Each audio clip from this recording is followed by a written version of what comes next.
अस्सलामु अलैकुम रहमतुल्लाहि व बरकातुहू। दोस्तों, मैं हूं इम्तियाज़ हुसैन और आप देख रहे हैं हमारा यूट्यूब चैनल वज़ाइफ मीडिया ऑफिशियल। दोस्तों, आज के इस वीडियो में हम बात करेंगे कुरान करीम की चौथी सूरत सूरतुन्निसा के ख़वास के मुतालिक। दोस्तों, इस सूरत के भी ख़वास बहुत सारे हैं जिनका अहाता दुश्वार है, लेकिन आज की इस वीडियो में आपके सामने चंद एक ऐसी खासियतों का जिक्र किया जाएगा जो इंतहाई मुजर्रब हैं। दोस्तों, अपनी बात को शुरू करने से पहले एक छोटी सी रिक्वेस्ट है कि जिन भाई ने अभी तक हमारा चैनल सब्सक्राइब नहीं किया वो चैनल को सब्सक्राइब कर लें और बेल आइकन बटन को भी दबा लें ताकि हर नई आने वाली वीडियो पर वक्त आप तक पहुंच सके। चलें दोस्तों, अपनी बात को शुरू करते हैं।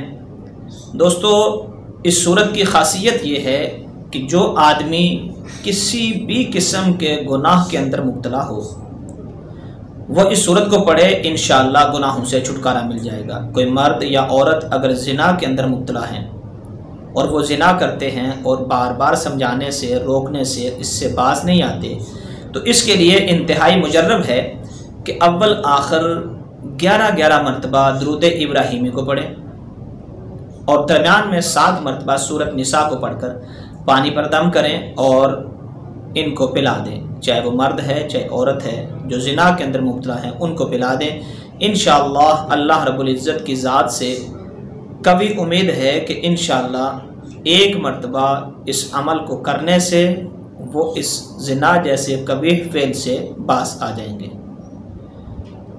दोस्तों, आज की हमारी वीडियो बस यहीं तक थी।